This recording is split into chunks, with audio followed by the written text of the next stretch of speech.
Sair da escola já com uma formação profissional no currículo? Parece bom demais pra ser verdade, né? Pois é. No ensino técnico do Senac, isso é possível. É ensino médio junto com formação técnica, que acontece durante os 3 anos. Lá, eles usam metodologia para projetos, desenvolvendo competências como resolução de problemas, pensamento crítico e colaboração, além de valores éticos e sustentáveis. Quer saber? Senac. Acesse sp.senac.br/ensino médio e saiba mais. Ideal mesmo para o mundo atual seria fazer o ensino médio junto com o curso técnico, certo? É no Senac que o aluno tem autonomia de verdade, formação cidadã, foco na diversidade, preparação para o Enem, material didático sem taxas e muito mais. Na real, tem tudo o que você precisa para se sentir preparado para a vida. Seja para entrar no mundo do trabalho ou te ajudar a decidir o que fazer na faculdade. Quer saber? Senac. Vem comigo! Acesse sp.senac.br/ensino-médio-técnico. Lez Hang Out. Let's hang out. And let's talk about what lessons about. Let's hang out. And let's listen to two lesbians shout. Let's hang out. Lez Hang Out. Hey everyone, welcome back to Lez Hang Out, the podcast that's gonna meet you at Uncle Gino's. From the West Coast, I'm Leigh Foster. From the East Coast, I'm Ellie. To those of you who have been with us through this whole journey, thank you as always for listening. If you're a new listener, welcome. We're excited to have you here. Here's what's happening this week. This week in the Lesdom. This week in the Lesdom is a place where we can touch base each episode about things going on with the podcast or otherwise. In season 8, we are continuing to release our Patreon bonus episodes. Our last one was on Saltburn, and our next one is coming out on December 16th on Dix the Musical. And you can listen to that at bit.ly/LezPatreon. How many times are you going to make me say Dix in this intro, Leigh? So many. God damn it. So many. Dickmas never ends here at Lez Hang Out, everyone. Dickmas. In other news, we're going to France, everyone. It's happening. We have dates. We have plans. We are in full planning mode.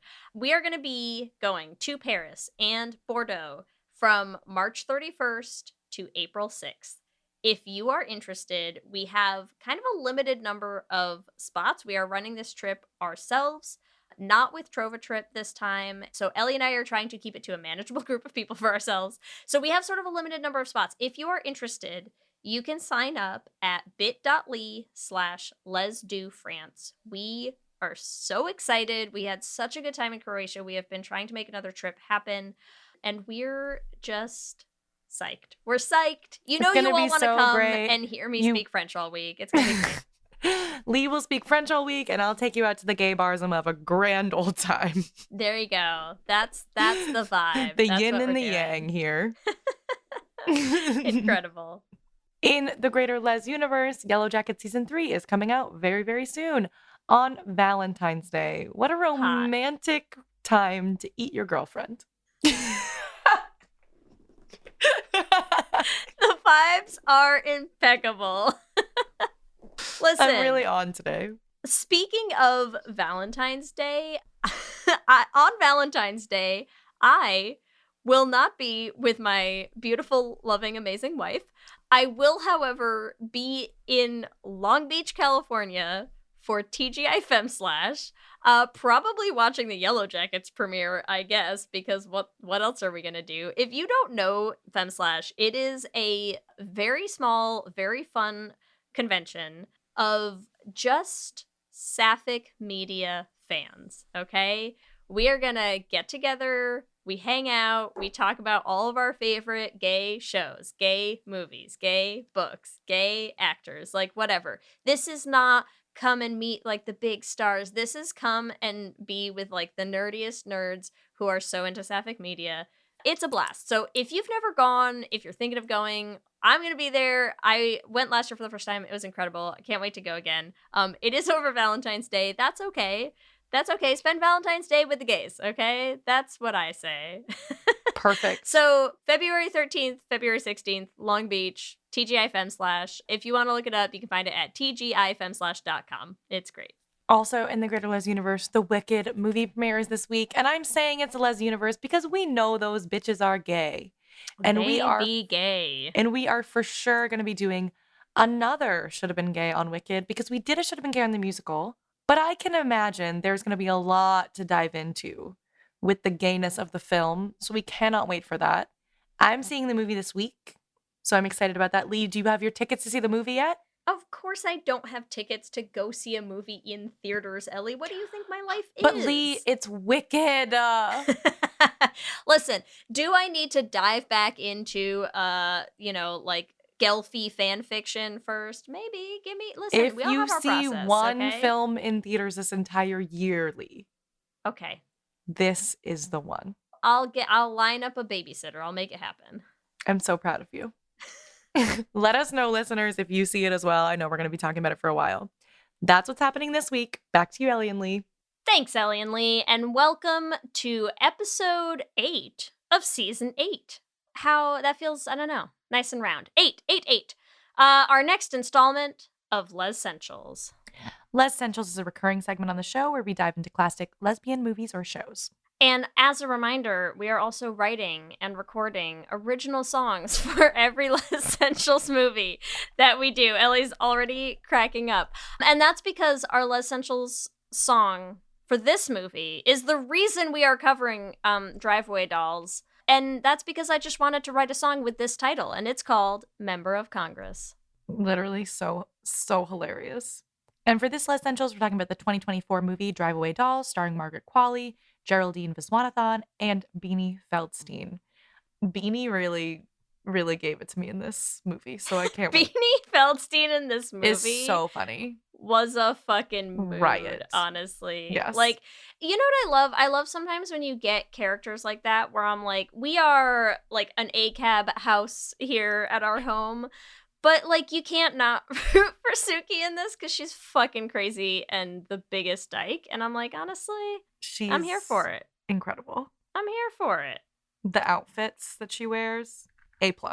Hey, the outfits in this movie, The wall dildo. in general, are just kind of a mood. So anyways, should we get into it, Ellie? Yes. IMDb synopsis us. Okay, this is the IMDb synopsis for Driveway Dolls. Jamie regrets her breakup with her girlfriend while Marian needs to relax. In search of a fresh start, they embark on an unexpected road trip to Tallahassee. Things quickly go awry when they cross paths with a group of inept criminals. You know what? That is a long IMDb synopsis compared to other ones we've gotten before. It's got some but meat. I also It's got some I meat. feel like some of it is wrong. Yeah, I mean, Jamie doesn't regret her breakup. Doesn't not make regret any, her yeah, breakup at at all. Here's what I want to say. This, for anyone who's familiar with the Coen brothers, this is one of the Coen brothers. It's a very Coen brothers feel movie, which is like, if you haven't seen any of their movies like Fargo, like they're dark comedies, Yes. right? Like this is, everything's gonna go wrong. Everything is like bad, but in a comedic way. But it's a very dark comedy, dark humor. I found it so fucking funny. You loved it, Holly. I did love it. I did, honestly. I mean, there are things we can talk about that are, a little... there's stuff to talk about. Let's put it that way. But I am also intrigued by the premise that this is supposed to be part of like a trilogy of films, and I want to know if they're all as fucking gay as this one, because this movie was so gay. I mean, I think So they gay. are. They're not. Are they sequels? Like, do they go directly into each other? I think so. Because if they are, they're because gay. Margaret Qualley is supposed to be in the next one. Yeah. That's the one with Aubrey Plaza. that I mean, think if they they've are, both it's been gay, announced. gay. Like, you know what I mean? Gay, if it's the same gay, characters, gay. they're so gay. Yeah. It's gay. This is gay movie, okay? So I think in terms of Lez-ssentials, it's quite gay. Yes. Yeah. Let's dive in. I'll get us started, because we start with this beautiful there's a lot of cameos in this movie, right? Like real fun cameos. And we start with this fun Pedro Pascal cameo, Yes. where it's kind of like this old-timey, like noir feeling. He's got a briefcase and he's at a bar trying to meet someone for an exchange, and then kind of runs away and gets attacked and murdered In like the most silly way. in the alley, in the silliest way, in Yeah. the alley, where it's like, yeah, he takes like a wine bottle opener corkscrew to the neck kind of thing. Like, it's so silly. It's so silly. But so we start off with this whole, like, there's this guy, he's got a briefcase, we don't really know what's going on. And then we smash cut to to just like lesbian sex. to sex. Smash cut to sex, which honestly, I mean, I'm here for What it. a- And I will say, okay, so We got a sex scene so early in this film.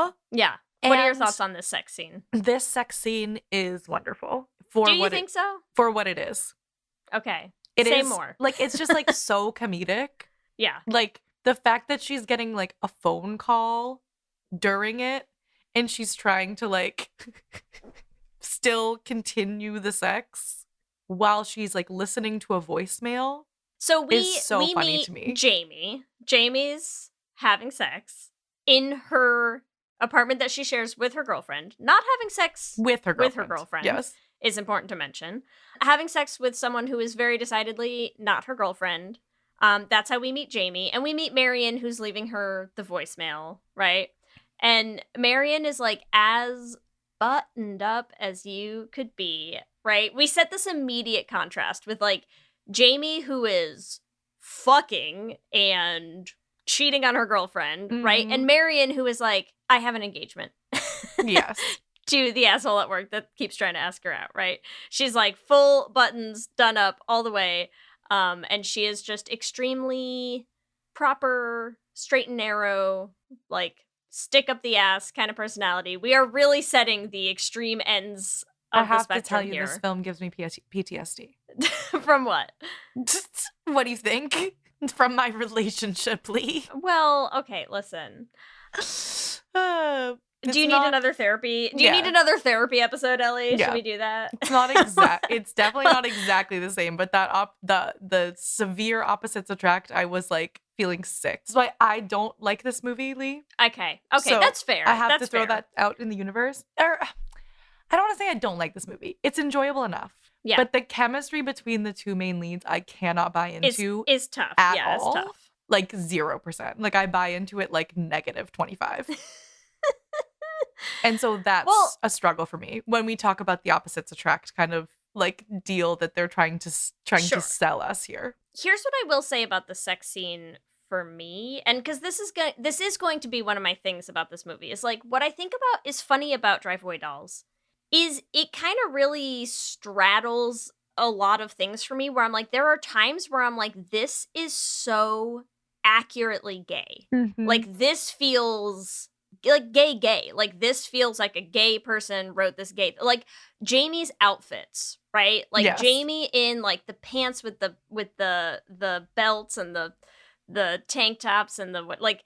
There are so many things about it that feel so really like resonate kind of gay. And then you have the sex scene, which to me was like, this is why lesbians don't really watch lesbian porn because Yeah, it is very like it's very graphic and put on in a way. Yeah, I mean, but I It also doesn't think feel that's- intimate. I think it's part of the comedy of it, though. No, it is. So, but I agree with you. It's not like it does not feel like an intimate sex scene, but I don't mind that about it because it's a comedic sex scene.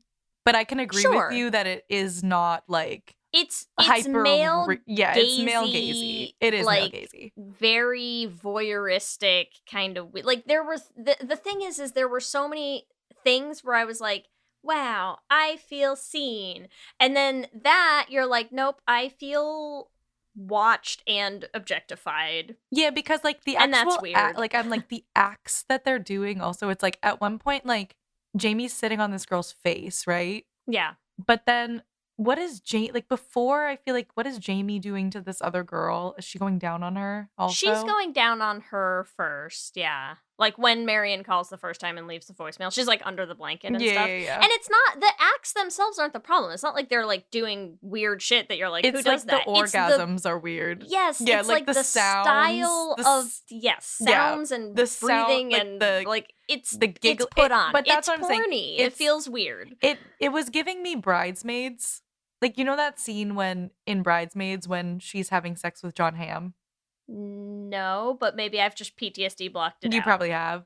He's like laughing while he's like I don't know. Like I think if they leaned even further into the comedy of it, but I agree. It's very male gazy. It's not like, yeah, I love this lesbian sex scene. And I mean, I know we're going scene by scene. No, it's fine. Whatever, it's, but like it's silly. But like it's fast a silly forward sex scene. to it is well actually we can talk about the other sex scenes later because the I don't want to Yeah. bury the Yeah, lead. yeah, yeah. But we'll talk about the other sex scenes later. Okay. So we meet Marian, we meet Jamie, we cut to the club, right? Where this is Jamie's like full Shane moment. She's up on the stage being like, you're gonna take a body shot off of me here and here. And Suki's like, I'ma fucking punch her in the face because that bitch is cheating on me. And Marian's then she does. like, and then she does. Marian's like, I'm not here to display my wares, right? Like, Marian is having a hard time dating. I can't imagine why. Mm-hmm. Can't imagine why. But the club itself, like the gay clubs in this movie did also, like, I just loved them. Well, and I they love felt too so gay. because it's set in it's set in 1999. And so I did find that part to be really interesting. How they're sort of finding the gay clubs and like, I don't know, I found that part to be cool. Yeah. Because like everywhere they go, they're like, we need to find the lesbian bar. And I'm like, I love this for you. Yes. You know? That's such a mood of the time, Yes. though, right? To Yes. be like, this is how you find communities. You just like find the gay club in every town you go to. And Jamie just You fucks her know way which through the entire restaurants. thing. Yeah. Of course she does. Jamie fucks her way through life, man. That's her whole thing. She's on a mission, Ellie. I know, but it is giving like L word vibes. It is Oh, nice. it's strong L word vibes. Yeah. But that's why I find Marian so funny, because Marian is so uptight about stuff. Like, she's almost like season 1 Dana, you know? Mm-hmm. Like, I feel like this feels like someone was like, I wanted to write a fan fiction about Shane and Dana getting together, and I made this movie and pitched it to Ethan Coen, and here we are. Yeah, it's quite... The contrast is so drastic. It's so funny. So anyway, so yes, they go to this club. Suki punches Jamie in the face. They break up. Marian and Jamie come up with this idea where Marian's like, I have to go to Tallahassee. I'm going to go to Tallahassee and see my aunt. And Marian's like, great, let's do a road trip together. We'll like get a car, do this drive-away service, get a car and drive away. First, they have to go get her stuff from Suki's. Beanie Feldstein sobbing on her knees, unscrewing the wall dildo. While their dog like loses its shit in the background. Like, I'm sorry, but this is what I'm saying. Like, scenes like this, like, this is also comical and male gazy, but also just feels so gay. It's so, but I think that's the thing. Like, Beanie Feldstein makes it gay. Yeah. Like, Beanie Feldstein just like really worked that whole. I think Beanie's my character. favorite part of this movie. Beanie honestly. is so good in this movie. She's so good in this. It's such a good cameo role, and it's such a good, like, her timing, the delivery of, like, she just nails everything. She nails it so Nails good. everything. So, like, perfect use of her perfect role. Just really, I think just No, she shines. crushed this movie. She shines. I also all love the to- awards for Beanie Feldstein Yes, and Driveway please, Dolls, please. I also love that Jamie's like, it's your wall dildo. Like, keep the wall dildo. And she's like, no. Like, I'm giving you the one. And then, like, we see the box that they bring to the driveway thing, and it has the fucking wall Just dildo the just, little like, dildo flapping in the sticking wind. up. Yeah. Listen, dildos, honorable mention in this movie as well. There's so many dildos. Awards for the dildos There's in so this many film. dildos. You just don't see a lot of movies where dildos are such a prominent part of the plot. I you know. It's really, it's refreshing. It's- It's nice. It's very sweet. It's cute. It's fun for the whole family, okay? Movie chock-a-block full of dildos. So they take the wall dildo, they leave the dog, they go to get a car, like a driveway car. So they're going to take this car. Somebody needs a car driven cross-country, and they want to go to that same place. And so they're just like, great, where do you need a car to go? We need to go to Tallahassee. And he's like, I have a car that needs to go to Tallahassee. And so they get this car, and they're going to Tallahassee. We meet Curly, who also, I honestly, like, just all the little cameo parts in this. Who plays Curly? Because Curly was so funny. Was It's like, don't call me Curly. great. It's like, isn't that your name? She's like, it's too familiar. It's too familiar. Like, he's such a good little, and like, this is what I'm saying. This is why I think, like, I do like Coen Brothers movies, because it's just like nothing is wasted. Mm-hmm. You know, like all those little interactions, like every moment has its own little beat, little like stuff going on, and I just find them so funny. So yeah, you meet Curly. He's hysterical. They get their car, they're planning out their route, and then immediately after into Curly's store walk are goons, right? The little skinny bald one and the like bald one with the goatee, and then there's like the kind of mop head mustached one. Yes. And they come in asking for the car, and Curly's like, no, like these other people just took the car, like car to Tallahassee. They needed to go to Tallahassee. They have the car. And the goons are like, well, this is a problem. Like, we need to get that car. Yes. But of course, now what you have is goons hunting lesbians. Which is And so funny. not just any lesbians, chaos lesbians, because they are being controlled by Jamie's brain. And Jamie's brain is basically like, let's do a clip. lesbian road trip of the entire eastern coast of the United States Yes. of America. Yes.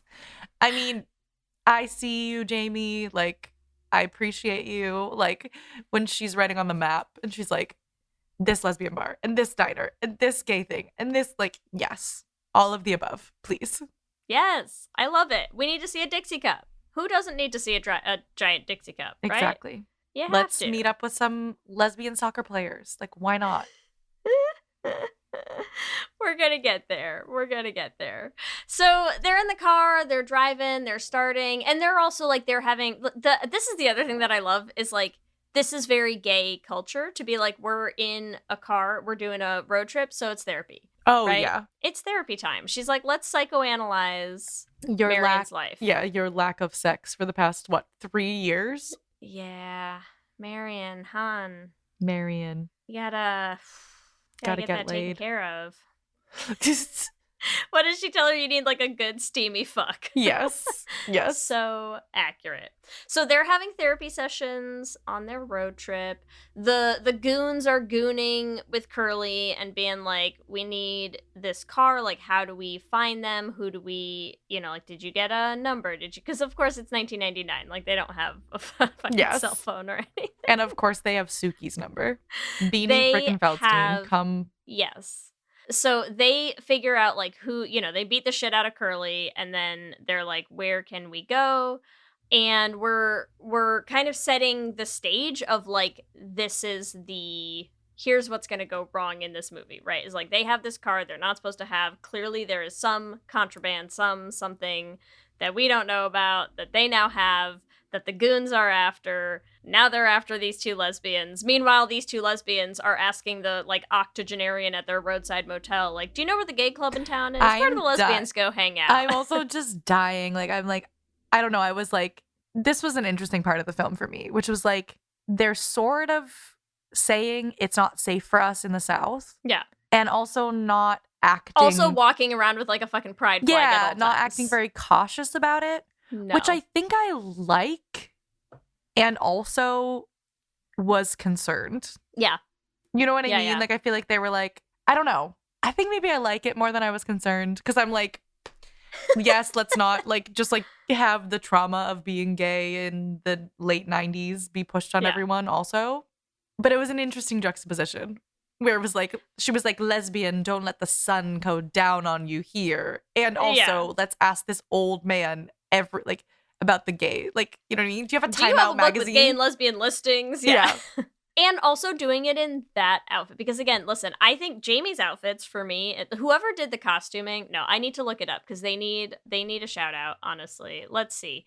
Cast and crew of Driveway Dolls. Who did your costumes? Because I need... Okay, costume design by Peggy Schnitzer. Awards for Peggy Schnitzer, please.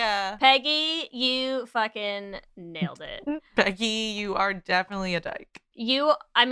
Listen, this outfit that she's wearing in that first scene when they go to that first club, and she's got on like the jeans with the belt and the cut-off denim button-down, like partly opened with like the necklace, like the big chain.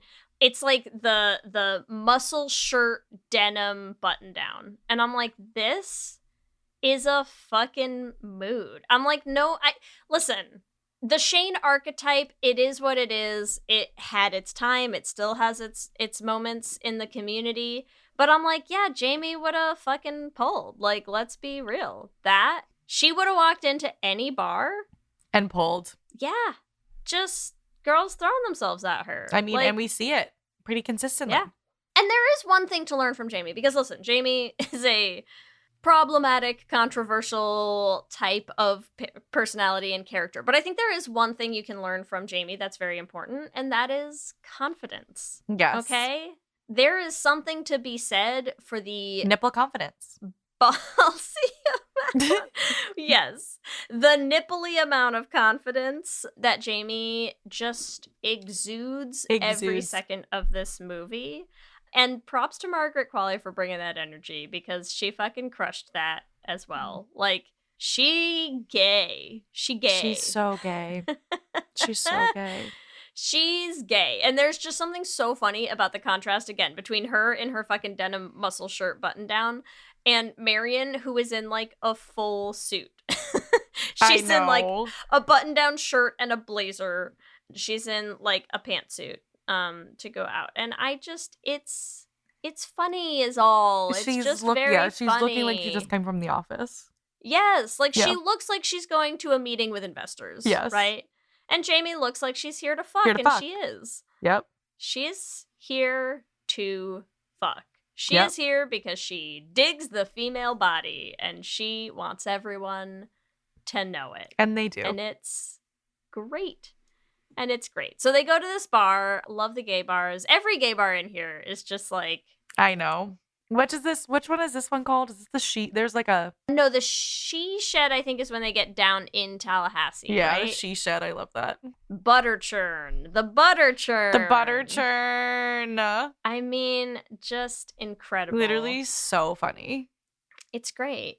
It's great. And it's full of dykes playing pool. And it says... having a beer.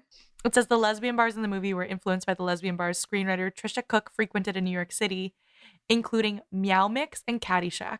So they're at the butter churn, and this is where, like, I do enjoy, like, listen, I get that there's something to be said for, like, you cannot force everyone to be a Shane archetype, right? Like, Jamie's going a little far with this whole, like, you gotta look at women like you wanna fuck them like there's no tomorrow, and it's like, it's a little too much for poor Marian. Poor little Marian, right? But, like, she's coming from a good place. She's like, I want you to get laid. I want you to have a good time. I want you to find a woman here. I want you to bring her back to the hotel and have a good steamy fuck, right? Like, that's important. She's just trying to help her friend. She's just trying to help her friend. Marian's not having it, so she's like, I'm gonna get out of here. Have a good night, right? Like, have fun. Go out on the town. She goes back to the hotel where almost immediately Jamie brings a girl back, which is also, like, read the room, Jamie. I mean... go to that girl's place. Yeah, what are you doing? Exactly. I'm like, you're in a hotel room with only 2 beds and no privacy? Right. And you sent Marian back to it. Like, what did you expect? And then that girl, she's like, is this a threesome? I was dying. She's like, oh, bummer. I'm like, she literally clearly will fuck anyone, because Marianne's literally sitting there, like, reading a book. Yeah. And she's like, yeah, you can join. And so we sort of set the stage of the tension between Marian and Jamie, right? Like, they're in the car the next day. Marian's obviously a little pissy about the whole situation. We're having another, like, processing our feelings session.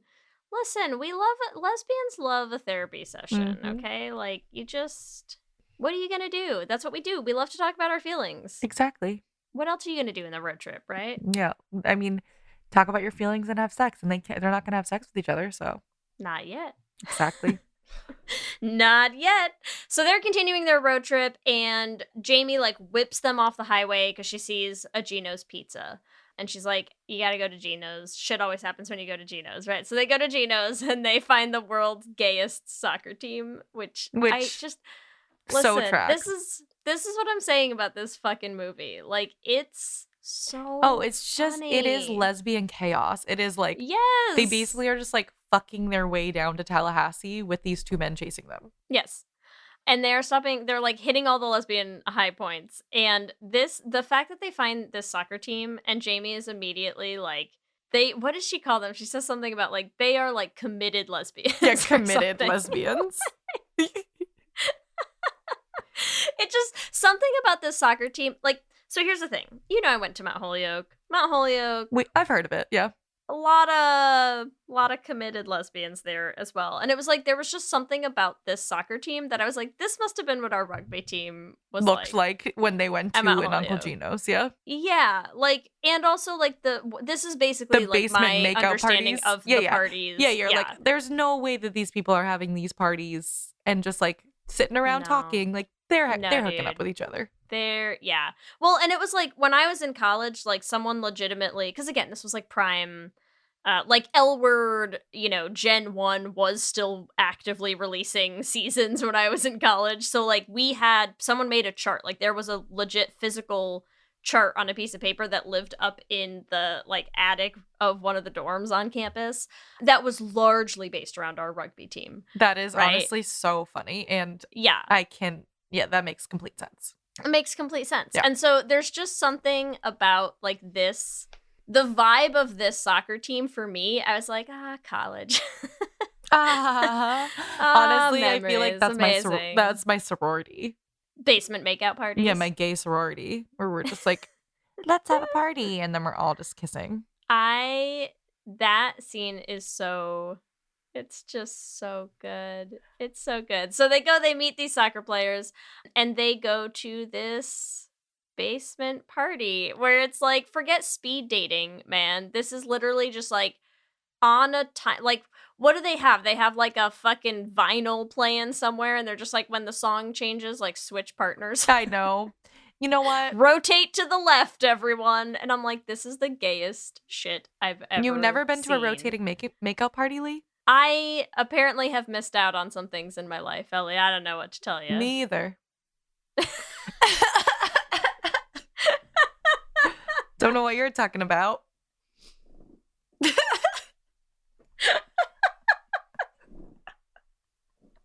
I wish we could convey what Ellie's face was in that moment. Oh listeners. my god! Well, I was just bringing myself back to a place and time. Was it by ago. song? Did you rotate on song? No, I think this is actually the most, because it was a makeup party. It was a co-ed makeup party, unfortunately, but I didn't make out with anyone co-ed. Yeah, because I didn't want to.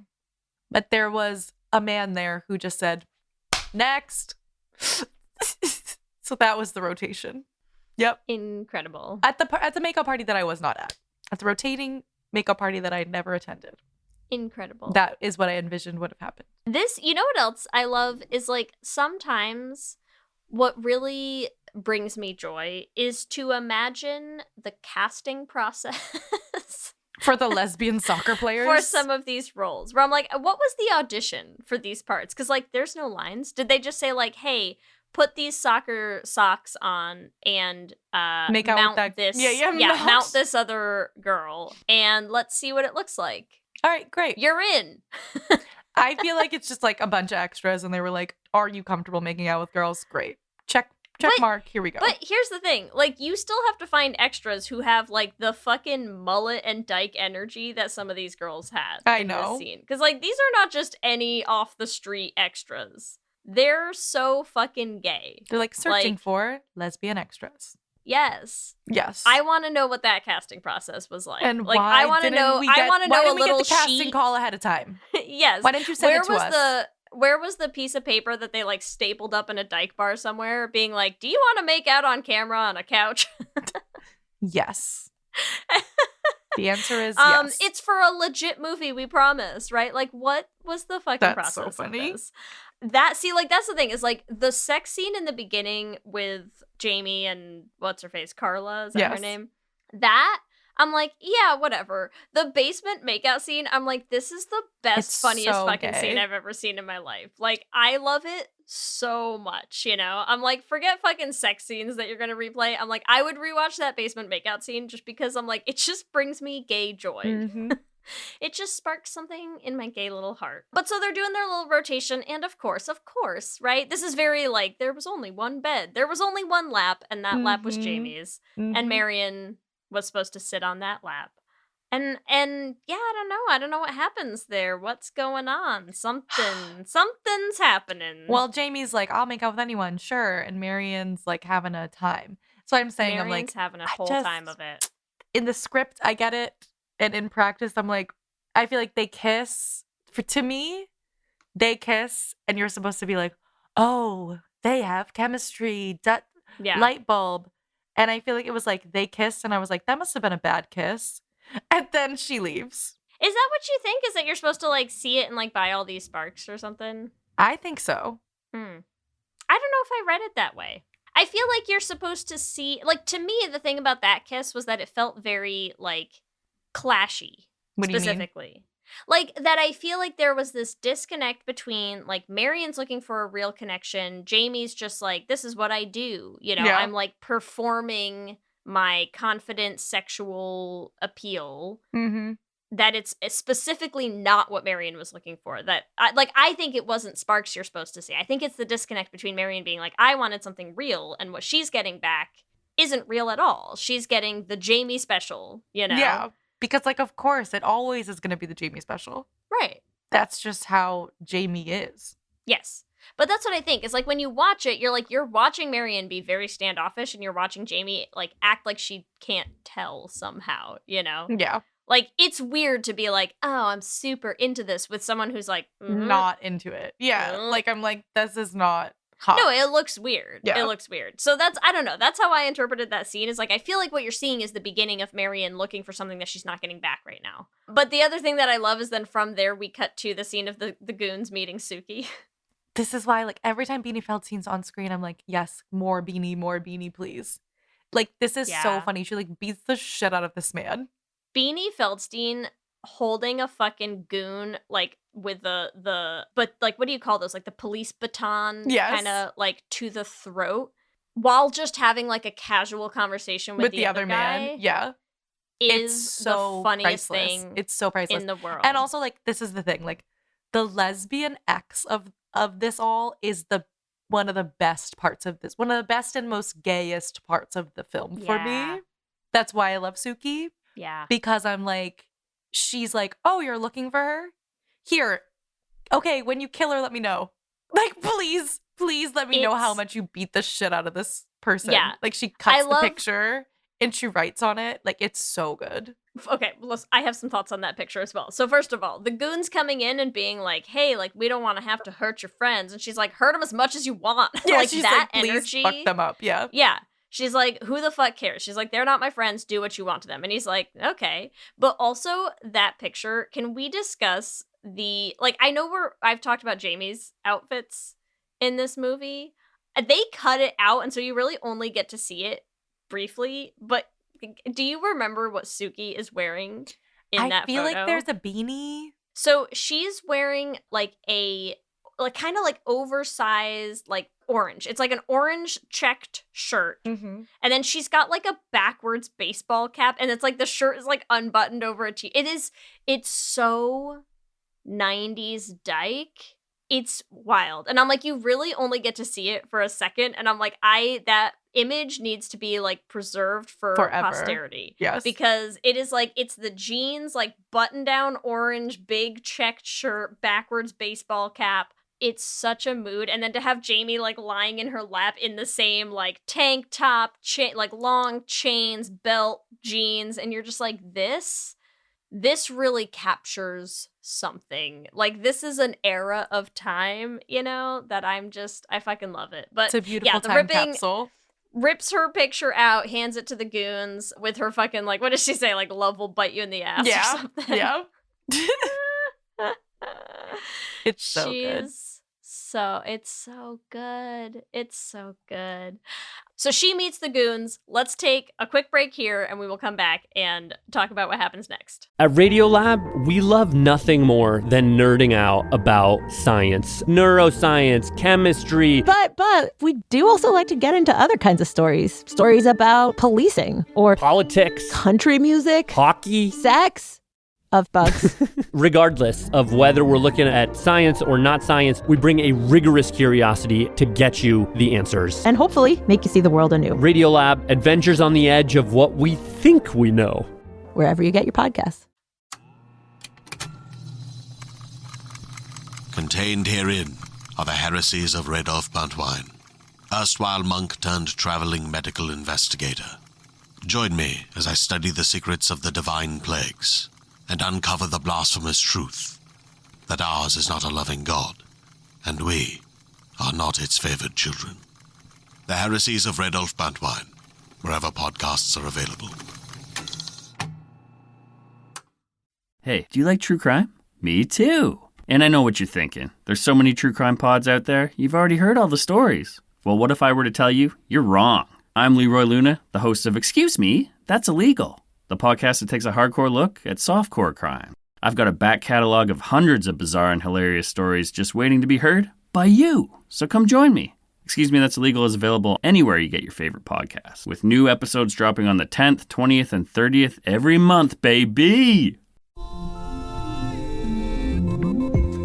You come to the New Yorker Radio Hour for conversations that go deeper, with people you really want to hear from, whether it's Bruce Springsteen or Questlove or Olivia Rodrigo, Liz Cheney, or the godfather of artificial intelligence, Geoffrey Hinton, or some of my extraordinarily well-informed colleagues at the New Yorker. So join us every week on the New Yorker Radio Hour, wherever you listen to podcasts.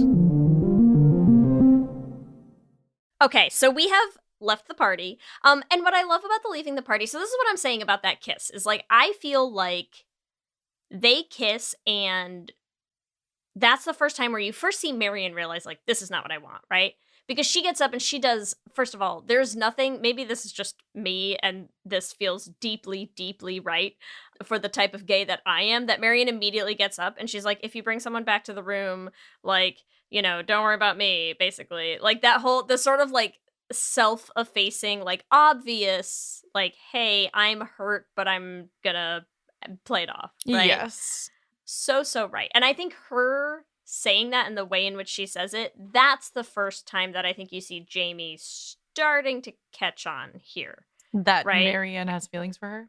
Well, that Marian is having feelings about something, obviously. Like, Yeah. I think you see Jamie sort of realize that she's like, wait, like, I'm hurting my friend. Mm-hmm. And I don't know why, because I was trying to do, like, this is what I offer, right? Yeah, I offer my She's body. like, yeah. Right. She's like, I was offering you a hot makeout sesh, like, and now somehow you're hurt, and, like, I don't understand what's happening. Yes. Right?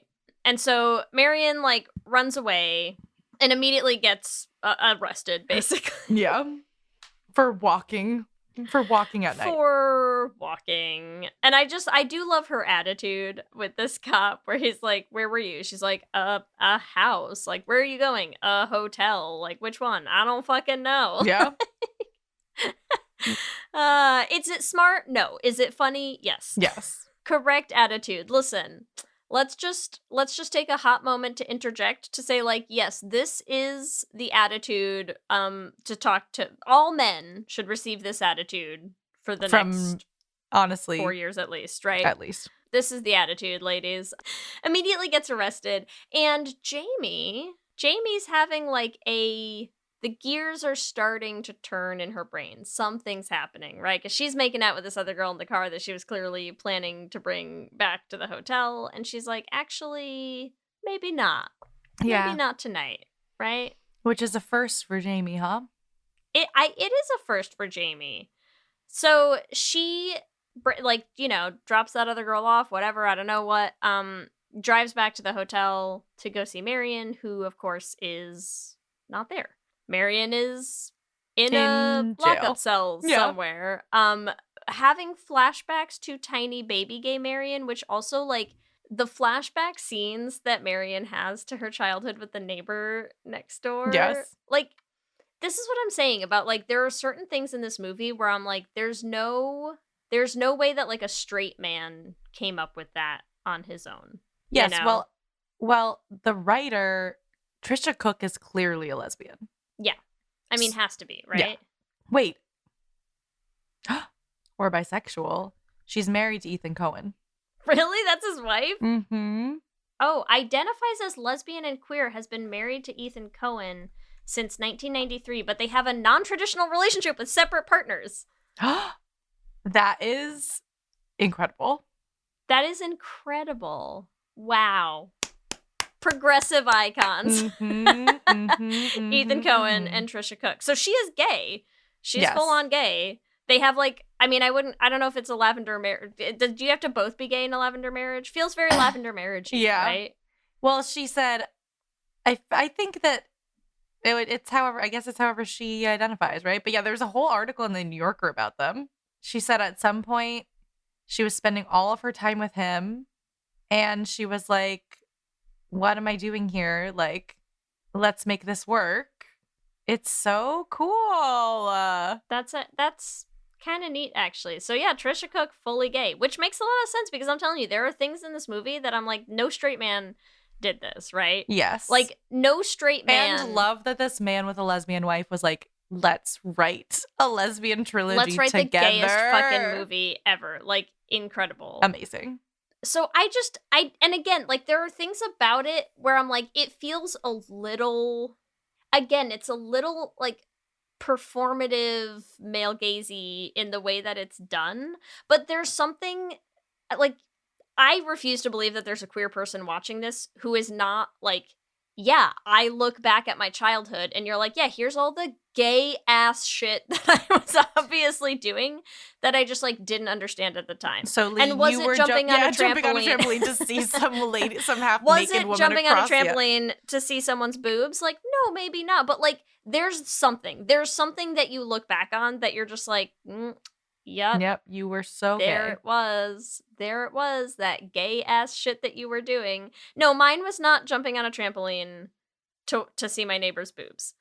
But like, you look back, I remember being a kid and like playing house with like your friends, right? And being like doing the like, okay, like you be the husband and I'll be the wife, and like, oh, now you come home from work and we like kiss when you come home from work, and then like I make dinner and then like we're gonna do, you're play acting like, and you were the husband, huh? And I was the husband, of and course. I was not into it. Yeah, not surprising. I wasn't not into this whole situation, right? Like, that kind of stuff. Like, everyone's gonna have something. You have something that you look back on where you're just like, I was a gay little kid. And I just love that. Like, I love that they really took it to this level where it's just like, there's something about that, the trampoline, like just trying to get high enough to be like, show me the nips. Literally so funny. It's so funny. Like, I'm sorry, that's hysterical. Show me the nipples. Show me the nips. So she's bouncing on her little trampoline in her mind, which like I kind of love for her.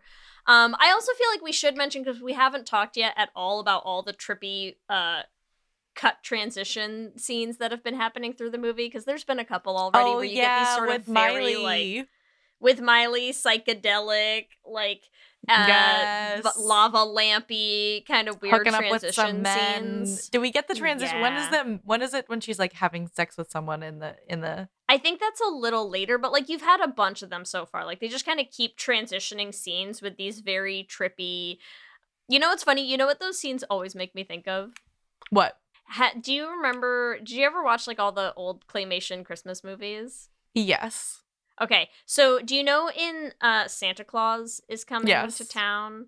And there's that one song that she sings. It's called My World is Beginning Today. And it's like, and it does that same thing where there's like drippy, like it's like an acid trip. In the middle of like a kid's Christmas movie, like for no reason at all, right? And like her hair gets let down and stuff. Yes, I do remember. You should remember, Ellie. She's got the like beautiful long orange hair. Remember. Like, yeah, it for some reason all those scenes, like that's what I'm flashing back to is Santa Claus is coming to town. But anyway, so we have like more of these trippy Miley Cyrus cutscenes and whatever, right? At some point, Jamie picks up Marian from jail. They're back on the road. The goons are still after them. Everyone's kind of, I love that the goons are having their own therapy sessions in the car as well. There's a should have been gay in there for sure. Go to therapy. They fuck. I mean, there's that. Like, do you not remember the scene at the end? Oh, where he says something about like them having sex, right? Like they clearly gave each other like roadhead to try to like get through this drive, which like, so men, go to real therapy and don't just blow each other in cars on the highway and then shoot each other. Yeah, that whole thing. Anyways, life lessons brought to you courtesy of us. But meanwhile, Marian and Jamie are having much more productive therapy sessions, right? Where they're talking about like why Marian got arrested and how to talk to cops and how to understand people, and like, they're kind of breaking a lot of stuff down until their tire explodes. And this is where the movie's going to take a real turn, right? Because their Yes. tire explodes, they pull over on the side of the highway. And when they go to check for a spare tire, they find two things. One, giant mystery briefcase. Two, Head in a box. head in a box. It's my head in a box. Step one. Kill Pedro Pascal. They find Pedro Pascal's head in a box. And so they are dealing with this discovery. They pull over. They go to a little, roadside diner, cafe, whatever. And they open the briefcase. And we don't know what's in the briefcase yet, but they know what's in the briefcase. And I love this movie. And they are so excited about it. Well, Jamie's excited Yeah. about it. This is like Christmas came early for Jamie this year, right? So they have this briefcase. They're now trying to figure out what to do with the briefcase. Meanwhile, the goons have tracked down the soccer team. There's something about this scene where, like, again, that main, like, whoever, she's clearly, like, their The leader. team captain Yeah. or something. The way that she is sitting in that chair, I'm like, was that the audition? Did you just come in and be like, sit as gay as possible? And they were like, you fucking nailed that. Or yeah. they didn't tell them. They were like, sorry, can you sit there? And they saw how they sat and they were like, oh, Yeah. all right. All right. A full This gay. team, like, fucking laughing at these goons trying to ask questions and being like, oh, like, so what kind of party was it? And they're all like, I'm sorry, but it's just You weren't invited. so good. It's so good. So Jamie and Marian take their briefcase, mystery briefcase. They go get, like, a nice hotel. Jamie's running her rainbow card, which, like, I, again, just fucking love. They're in this nice hotel. The goons get sent to this, like, backwoods, weird jazz, like, backcountry shed club. Yes. I don't even know how to explain this place. Because those lesbian soccer players took care of them. Yes, and I love that. That's community, y'all. That's the community building we need right now, okay? We're all in this together. Fuck the straight men. Have Just basement send makeout parties. Fight the patriarchy. Invite Ellie. Apparently she's familiar. Do love it. Do love a good So, rotation. And this is also the point at which, now that, like, shit's kind of gone sideways, Jamie and Marian finally try to call Suki, who, again, is, like, so angry and so funny.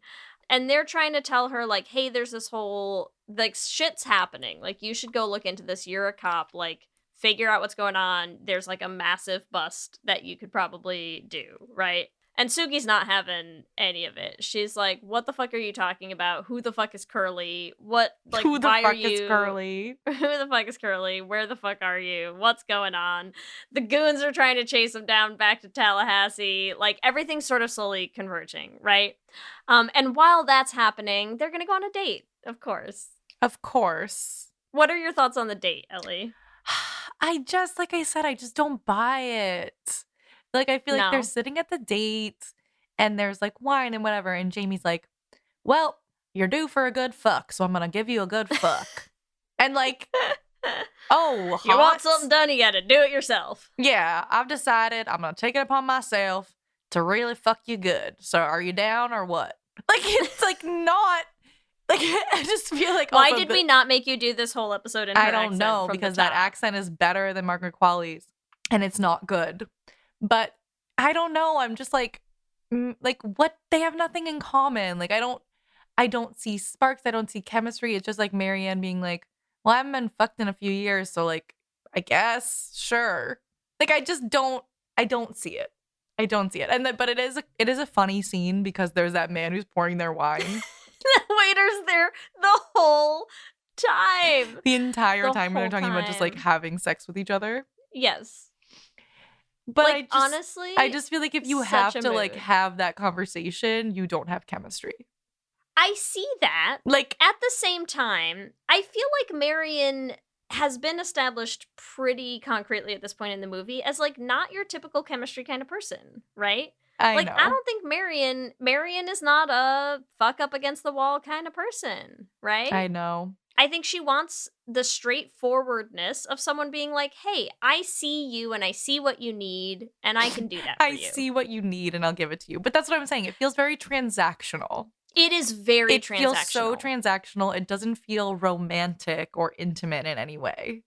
But I also feel like Marian feels like a kind of, not transactional person, but like upfront. Like she needs things laid out, I think, right? Like, Yeah. I think she needs Jamie to say, like, hey, here are the reasons I'm doing this. Not just like, hey, I'm Jamie and this is what I do. Like, I exude interest in the female but body she literally, and you're she's a like, female body. Yeah, she's like, seems like you need a connection and I guess we have a connection. So the connection and the sex, let's do it together. It's like, okay. Yeah. But I think that works for Marian, you know? Yeah, but it doesn't work for me. Like, this pairing does not work for me. No. I'm into it. I'm into it enough for the two of them. Do I feel like it would last forever? No. I don't know. You know, but I feel like I can buy the sense of like Jamie realizing that somebody needs something different and still being like, and because I mean, let's be honest, like Jamie, if we want to talk service top vibes being all the rage right now. Yes. Jamie is a service top, ma'am. Like that is, she's like, what do you need? I can do it for you. Right. Yep. And she's figured out what Marian needs finally. She's like, I get it. You don't want this. You don't want the like, you know, who cares? We're just here to fuck, like have a good time. See you never. You know, she's like, no, like you need to know that like somebody's in this with feelings, who cares about you, who's like doing this. And that's what she's going to do. So I'm like, more power to you. And then she does, and then she doesn't get anything in return, right? Yeah, no. Well, listen, it's been 3 years, Ellie.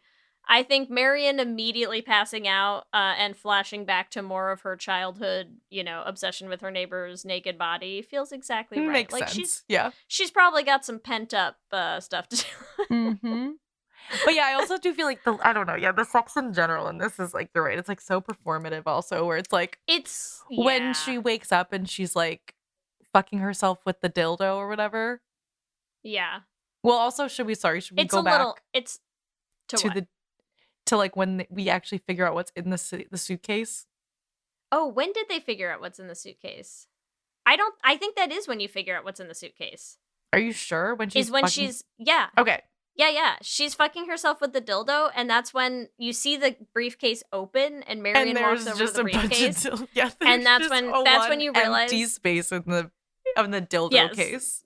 The one empty one, and Marian masturbating aggressively with it in bed. Which, like, again, it's like there's something about the way in which she's doing it that it's like it's too comedic to feel like you're really intruding on something. Yeah, it's like so aggressive. It's so aggressive. So aggressive. And she's like, tried to wait for you. Yeah. She's like, sorry, I had to take care of myself. Had to take care of myself. But it's so aggressive. I don't know. Also, okay, so I don't know how intimate me and you need to get right now. But we're an hour in, Ellie. Listen, what do you need? What do we got here? No, I'm just like, I think the dildo suitcase also is so male gazy to me.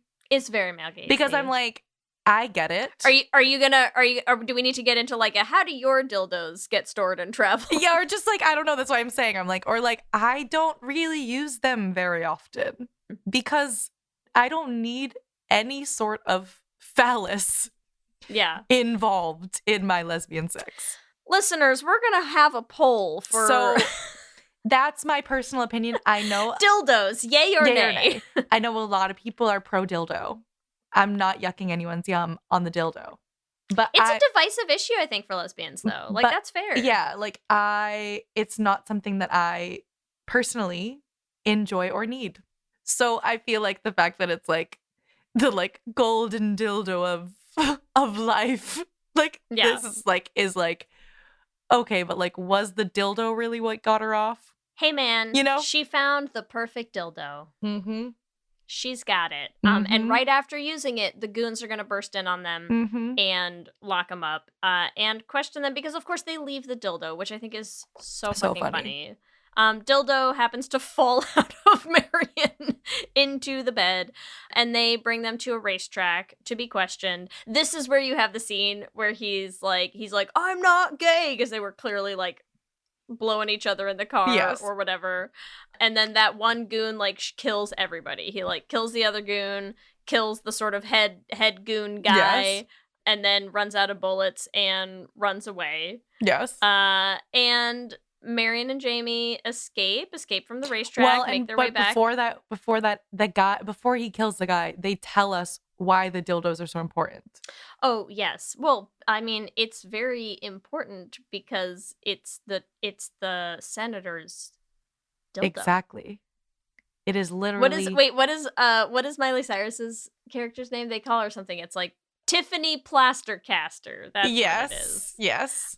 So Miley Cyrus exists in this movie to be in a couple trippy flashback acid scenes of her making casts of men's erect members. Erectness. Whatever we want to call them. Watch two lesbians try to talk about penises. No, please. So she's making plaster casts and then making little silicone molds of her favorites, which, like, more power to you, Miley Cyrus. Good for you. It's a compliment. Good for you. It's a compliment to be in this freaking briefcase. All right, yes. men. Yeah. All right.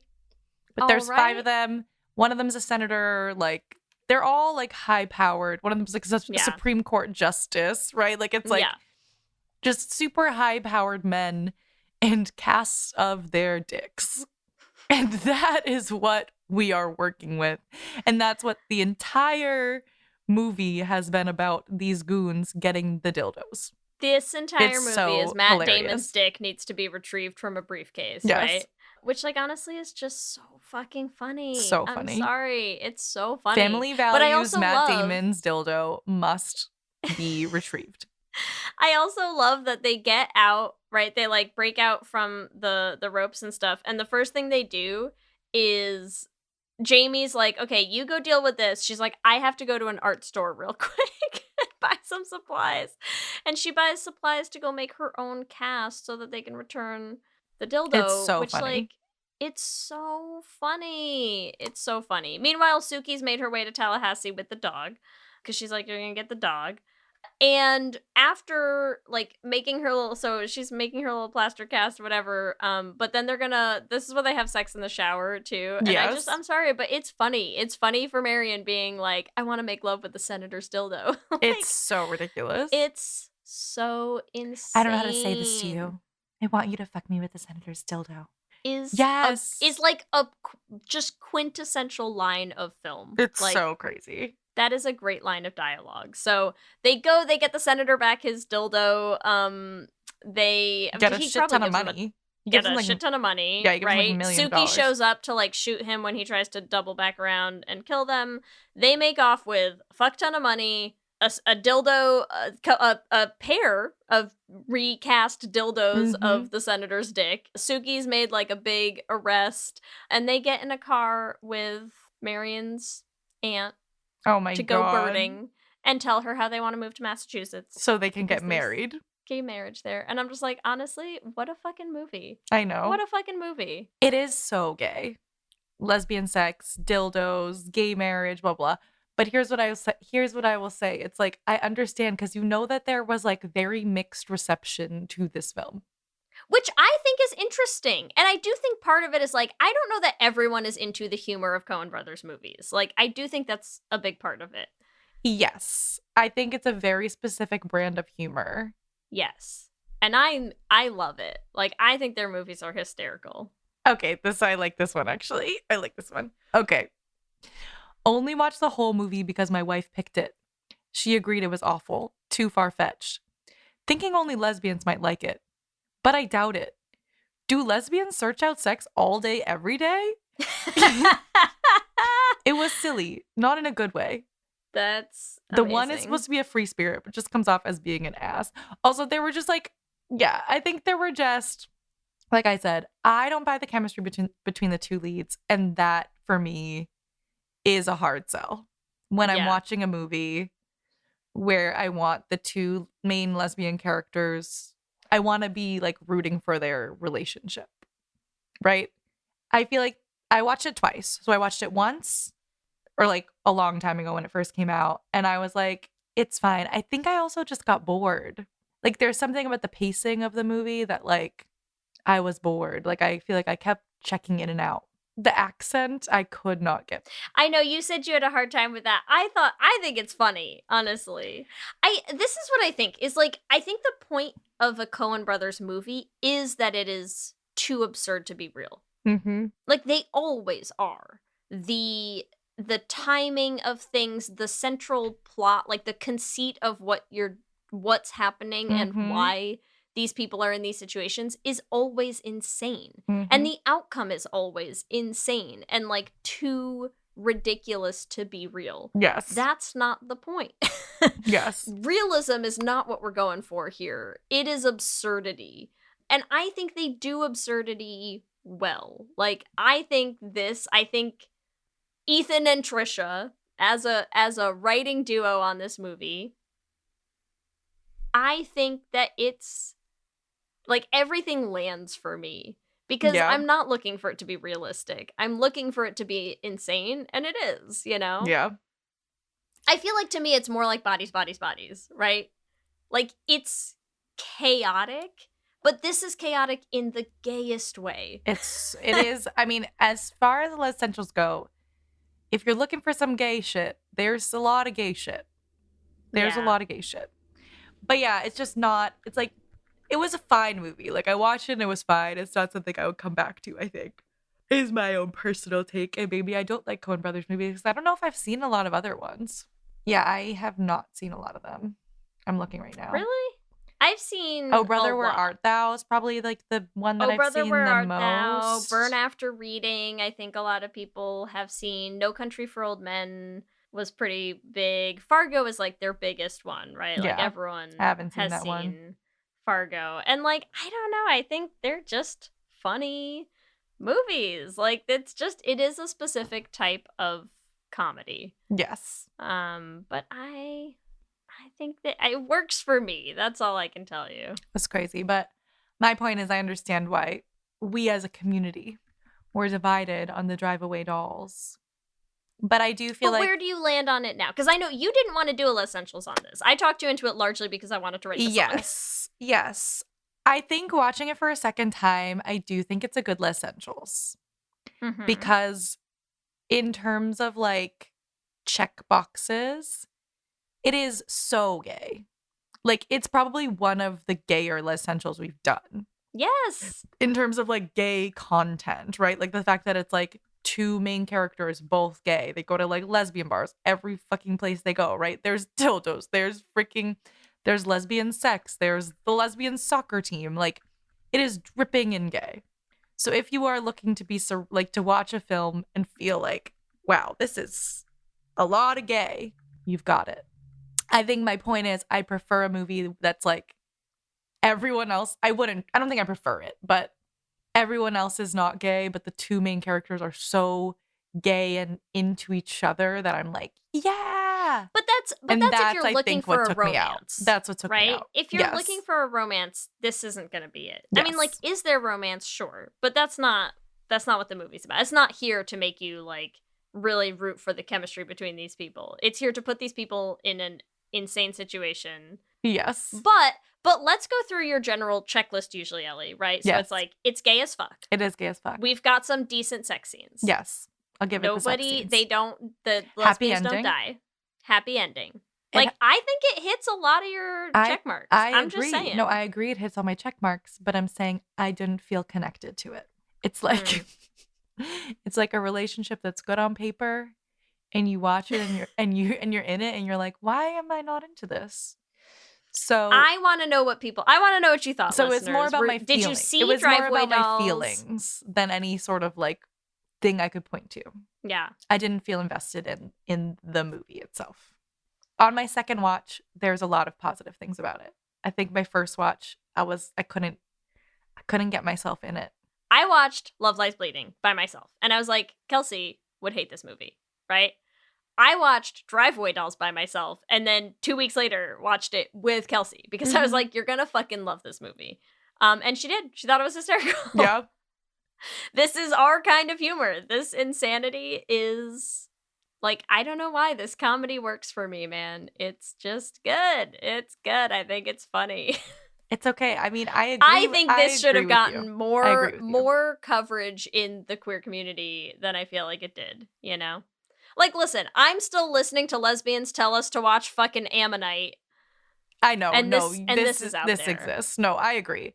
I would I watch this over any lesbian period piece any day? Yeah. 10,000% yes. I'd hope so. Yes. 10,000. Like it is a good watch. Like that's the thing. Like it wasn't like I was like, ugh. It's fun and stupid. Like I enjoyed you know? it. I enjoyed it. But that's why I imagine Me and You still gonna be my favorite lesbian movie of all time. Like the chemistry between the two main leads like drives the story for me. That's my, you know? Yeah, this is And not it's going not to be it, that and if that's that's okay. what you're looking for. And that's okay.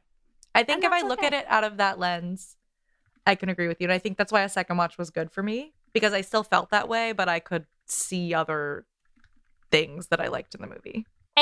What are any other last thoughts that we need to talk about with Drive-Away Dolls? I am very curious to see what the sequel is going to look like. Like, I Yeah. will still watch the rest of this series because I'm curious to see where And they're going to go. I'm pretty sure, I think we said in the next one that so far they've confirmed Margaret Qualley and Aubrey Plaza. Does that Yes. pique your interest at all Oh, more? for sure. That's why I'm saying, give me better chemistry. I'm in. I feel like Aubrey Plaza in this universe that they've created here It will be great. is going to be unhinged. So here's what I found. So it's still Ethan Coen, Trisha Cook. It says Coen and Cook wrote the script. This is for Honey Don't, which is supposed to be the sequel in this sort of lesbian trilogy of movies that they're making. It says the details are being kept hush-hush, but it's said to have the pulpy flavor of Drive-Away Dolls. Sources say the story is set in Bakersfield, California. Qualley will play a private eye.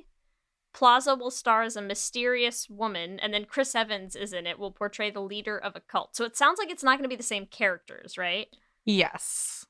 But hopefully still gay. That's the whole thing. I mean, the whole thing is supposed to be like a lesbian trilogy of films. Thank God. And if it's anything like this, man, like I'm in. It doesn't take much to sell me on these. This is my kind of movie. Love it. All right. Are we ready for our Q and Gay?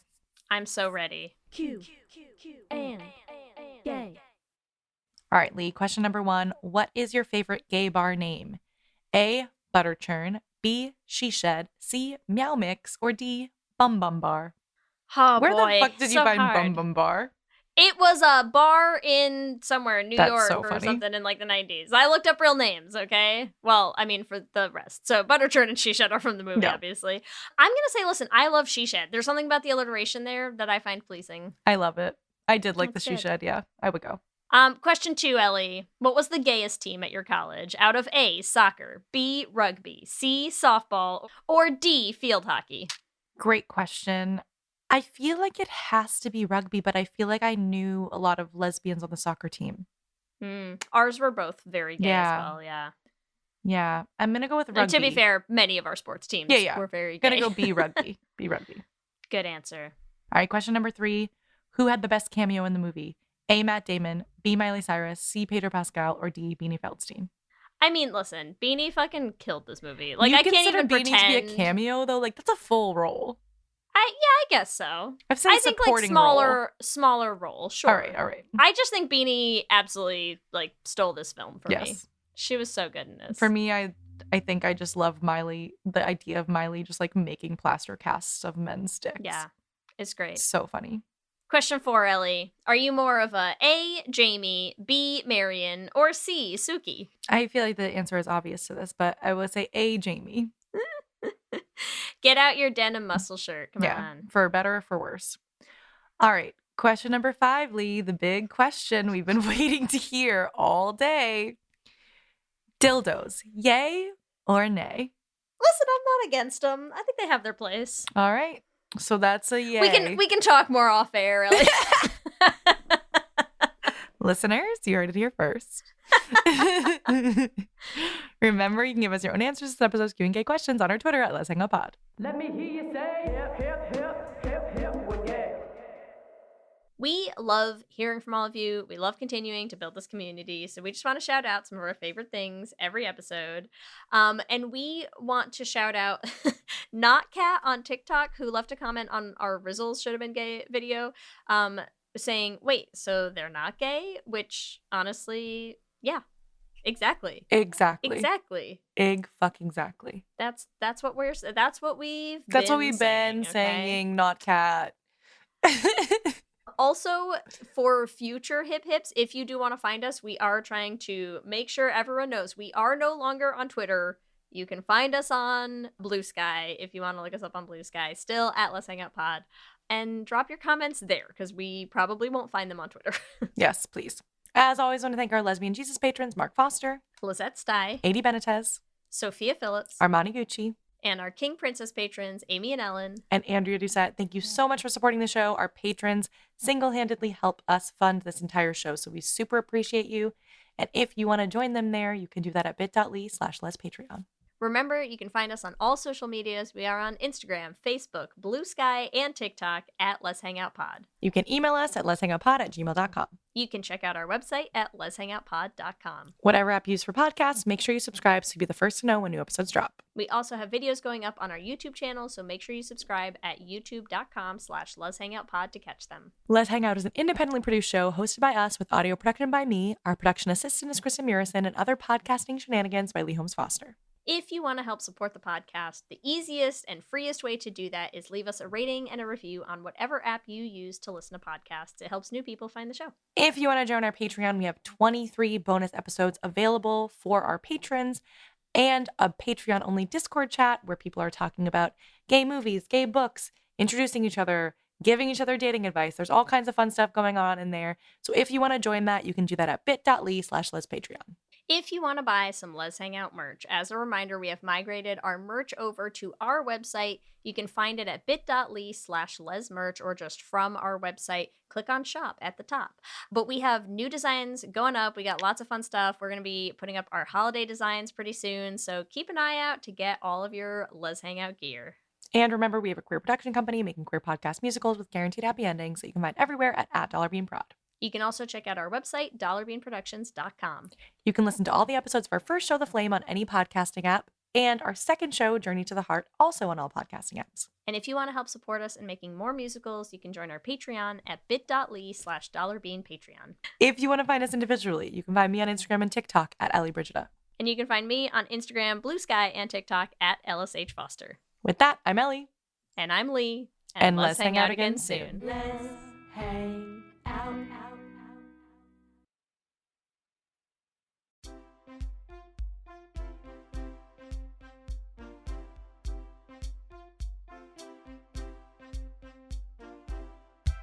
When you're all alone, another night, no one on the phone, no one by your side.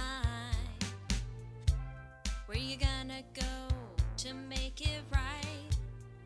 Time to get in the car and just drive. You got a hole inside you're looking to fill, Sisyphus climbing up a Capitol Hill. Make sure you buy a member of Congress. A member of Congress. A member of Congress. A member of Congress. Remember what you promised. Ooh. Mr. Member of Congress. Mr. Member of Congress.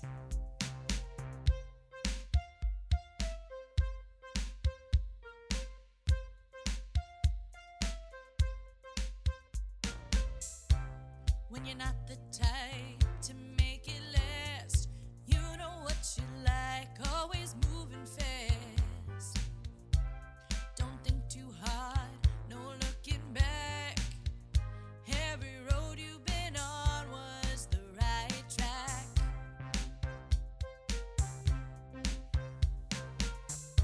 Gonna strut like you're the cock of the walk. You heard that democracy dies in the dark. Make sure you buy a member of Congress. A member of Congress. A member of Congress.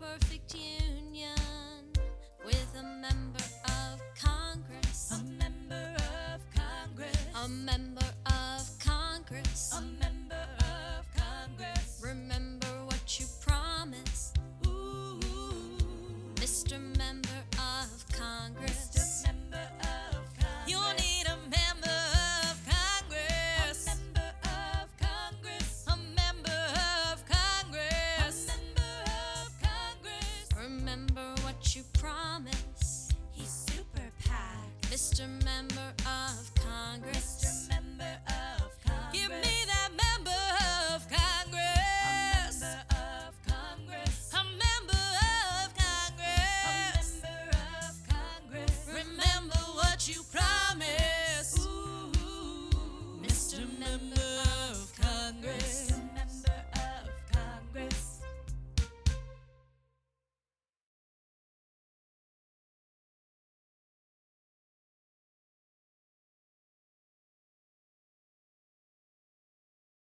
What's up, everyone? It's Noah Daniels. Hey, y'all, I'm JJ. Hey, guys, it's Kat. And we're your hosts of the Real Hauntings podcast, where we bring on guests to share their first-hand encounter ghost stories and supernatural experiences. Now, on to the trailer. I've been warned to not tell this story, but I think because of the way it ends, it's okay to tell this story, because some people say that with certain entities, to like speak of them or talk about them or in any way like portray them as powerful will attract them to other people. The creepiest thing about it to me is a lot of times it would wait for me to notice it. Like, it would just lay its arm out like this, and then I'd be like, where is it? Where is it? And then I'd see it, and then it would just slither back. For more information on the Real Hauntings, Real Ghost Stories podcast, make sure you check out real.fm to learn more about our podcast and many other amazing podcasts.